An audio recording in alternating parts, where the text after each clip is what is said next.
Hello and welcome back to our channel indeed. Last time around we talked extensively about how to experience your favorite spirit the best way. And today we're not in a bar for a change, we're actually at home with some friends. And that is because probably the best way to experience your favorite spirit is together, with friends indeed. We're going to have some advice for you, so bear with us as we tell you how to best organize a proper spirit tasting. How to experience your favorite.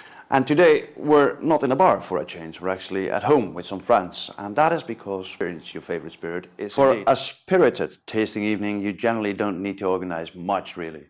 Of course, there's friends. Any amount would do, but we recommend up to 6 people. There's the bottles, of course, whether that be tequila or rum or cognac is entirely up to you. Of course, there is the glassware, obviously. Some bread and beans wouldn't go amiss because that would clean your palate in between the different rounds you're going to have. As well as some tasting sheets, so your friends are able to make some notes on the side. And of course, some snacks. Some bites might pair particularly well with the spirits involved, and you might want to research that a bit little ahead of time. Let's have a closer look. Today we're going to do a rum tasting, for instance. After inviting your friends over, we get to the next stage, and that is basically to decide what kind of tasting you're going to have.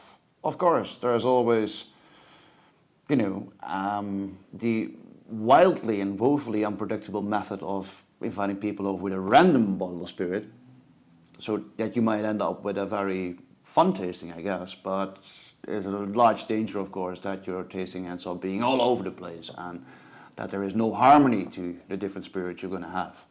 But there are other sensible ways of organizing a tasting. One would be, of course, a horizontal tasting. Horizontal tasting means that you actually line up spirits from the very same producer, from the very same brand, if you will. Then there's a vertical tasting or a historical tasting, which is actually kind of our specialty at Old Spirits Lab. We do that a lot. It's actually go back in time and allow people to taste through time how a specific spirit changed. If you would feature, for example, like a cognac from the 70s and then the very same cognac from the 80s and the very same cognac from the 90s and on, you would kind of get a grasp on how the production process has changed over time. So it would allow you to reach back in time, so to speak, and that's what we call a vertical or a historical tasting. Another way to set it all up is a regional tasting, in which you will focus on spirits from a specific region. Think of having a tasting with different varieties of Jamaican rum, for instance, specifically from Jamaica. Same goes for rum from mainland Latin America, what have you. Also, ingredients matter. So if you would focus and order your spirits on the basis of ingredients, you might end up with a very compelling tasting indeed. In the case of a rum, have rum that is based on banana, which often happens these days. And feel all kinds of rum that are based on banana. So ingredients might be your focus too.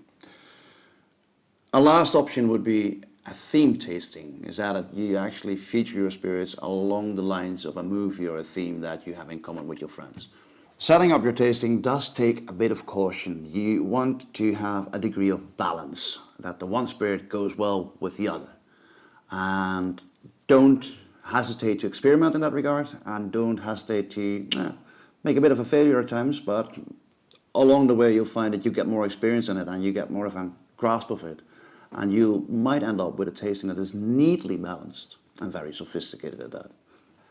The next thing you want to do is to arrange or put some order into the bottles at hand, and that is organized like this. The one that is lightest in character, or in ABV, is the one first to be had, and the strongest spirit is the one to be had last.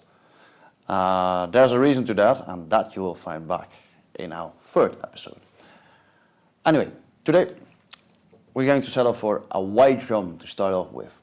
Why is that? Because this particular white rum is not very strong when it comes to the ABV, but at the same time it is not very complex in its flavor pattern. That's one way. But also at times I am invited myself to blind tastings, and then you don't know anything. A blind tasting is a way to host a tasting, but it's a bit complicated because you're not going to allow the partakers to know what you're actually having. So you don't know anything. It's a very honest way of savoring a spirit because you're not distracted by the branding, the packaging and the marketing of it all. and you've got the spirit as it is in the flesh. It is advisable to clean your palate in between rounds. That is a way to remove traces of the first round that you had to prepare you for the second round. So it's easily done by just having a swig of water or by having a bit of bread, plain bread mostly, or gingerbread. And also a lot of people use coffee beans to clean their palate, but it doesn't only clean your palate, but also your nose. So that means that traces of the first drink will be removed by the coffee beans and prepare you properly for the second round. Make sure you have different glasses each round again, because if you don't, and you're going to use a glass that you used before with a different spirit, there would always be traces of the first spirit when you're actually trying to have the other. And also, don't chuck it away completely.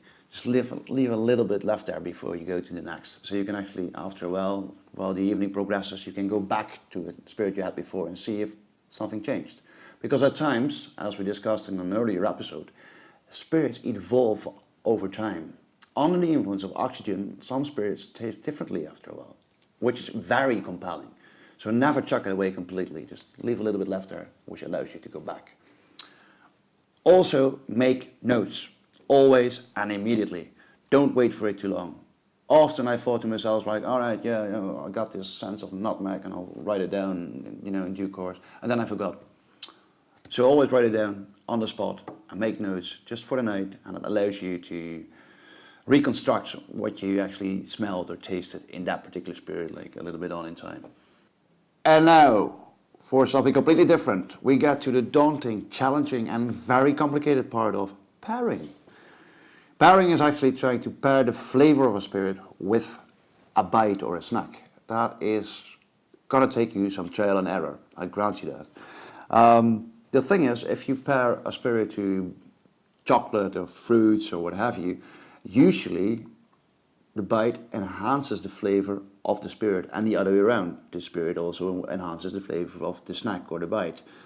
That is looking for a match, so to say. Today, for example, we're going to have this rum from Venezuela, and I know that it's very much reminiscent, at least its flavor, of caramel. And by experience, that usually pairs quite well with either chocolate, 70%, mind you, or goat cheese. The lighter the flavor of a spirit, the lighter the flavor of the bite. You have to look for balance and at the same time allow yourself some room for failure. It is failing up in this business. Trial and error, in other words. I can still recall that I went to Scotland and visited a distillery where they gave me a single malt whiskey that was locally grown and matched it quite perfectly with oysters. And it was just absolutely great. And a year on, back at home, I hosted a tasting and I thought I'm going to do the same thing. So I got in the bottle of the very same single malt and I got in the oysters and I tried it again. And it didn't work. And what happened was that apparently the second time I had French oysters as opposed to Scottish oysters, and they didn't match the whiskey quite as beautifully as the Scottish oysters did. And there we go. Trial and error is part of the game. If you want to have your work cut out for you, you can always go to websites like foodpairing.com, and often distillers go to great lengths actually to get the right match right there. You'll find them online as well. Just so do a bit of research and again, allow yourselves some room for failure. To make for a truly compelling spirit tasting, there is always narrative. That means the stories around a certain spirit or behind a certain spirit, a bit of lore, if you will. Go online, do a bit of research and look for fun facts of how the production process has changed over time. For instance, why is it that a particular Jamaican rum is actually distilled from fermented goat? And how is it that a particular cognac states that it's of unknown age, âge inconnu in French? Tell that story, throw in a bit of lore around it, makes for a compelling tasting really. And by telling the stories behind a certain spirit, you shed new light on it, you kind of allow the spirit to tell its story. Of course, it's entirely up to you what you drink and what theme is going to inform the way you set up a tasting, and we challenge you to experiment. And in due course, you'll find surely new flavors, new fragrances that you didn't know before. Try, for instance, a Caribbean-only rum tasting, or do a vertical historical tasting like we do at Old Spirits Lab, like twice a month. If you want to be there, by the way, if you want to attend, check our website with the regular dates, and you might well join us. So explore the various ways to discover your favorite spirit. Drink with moderation though, and enjoy the time with your mates all the more. See you next time. Cheers.